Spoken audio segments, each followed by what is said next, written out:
রাজধানীতে বিক্রি হওয়া জারের পানির ৯৬% মানবদেহের জন্য ক্ষতিকর উপাদান পাওয়া গেছে।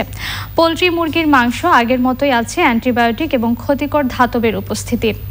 লিপস্টিকের সাথেও ক্ষতিকর কেমিক্যাল খেয়ে ফেলছেন অনেকে। রাজধানীতে বসবাসের ঝুঁকি নিয়ে সঞ্জয় চাকির ধারাবাহিক প্রতিবেদনের আজ ৭ম পর্ব। কম দামে বেশি পানি পাওয়ার কারণে জার ভর্তি পানি জনপ্রিয় রাজধানী জুড়ে।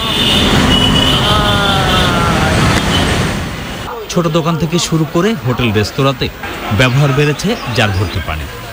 এর উৎস নিয়ে সন্দেহের কারণে বাংলাদেশ কৃষি গবেষণা কাউন্সিলের পুষ্টি বিভাগের গবেষণায় উঠে এসেছে ভয়ঙ্কর তথ্য।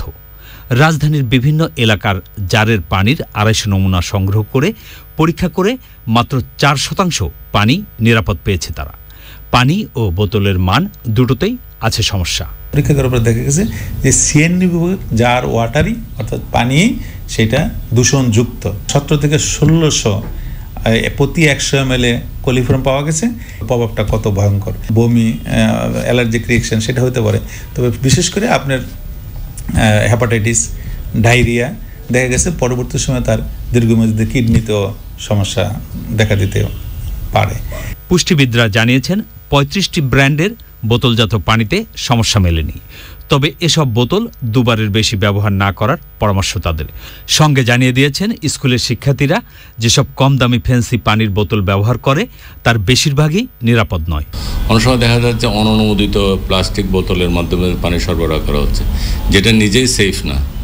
তো সেগুলি নিশ্চিত করতে হবে, যারা লাইসেন্সিং অথরিটি, যারা লাইসেন্স দিচ্ছে বিএসটি, তাদেরকে নিশ্চিত করতে হবে এবং যেগুলো অবৈধ উৎপাদনকারী আছে তাদের বিরুদ্ধে কঠোর ব্যবস্থা নিতে হবে।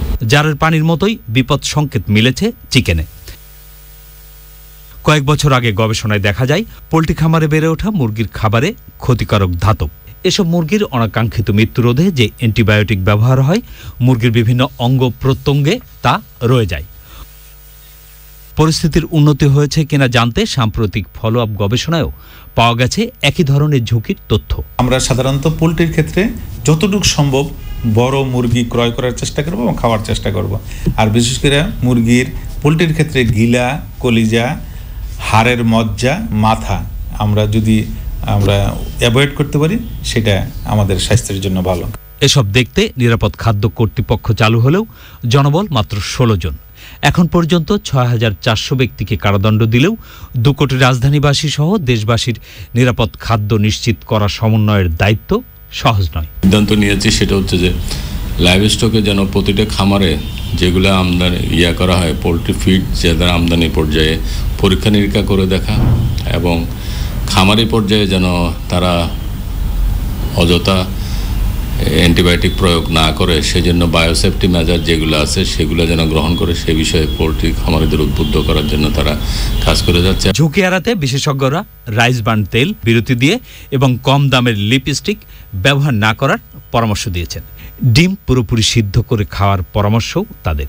তবে পরিস্থিতির উন্নতি হয়েছে বিভিন্ন ধরনের ফল ও সবজিতে। সঞ্জয় চাকি, চ্যানেল আই, ঢাকা।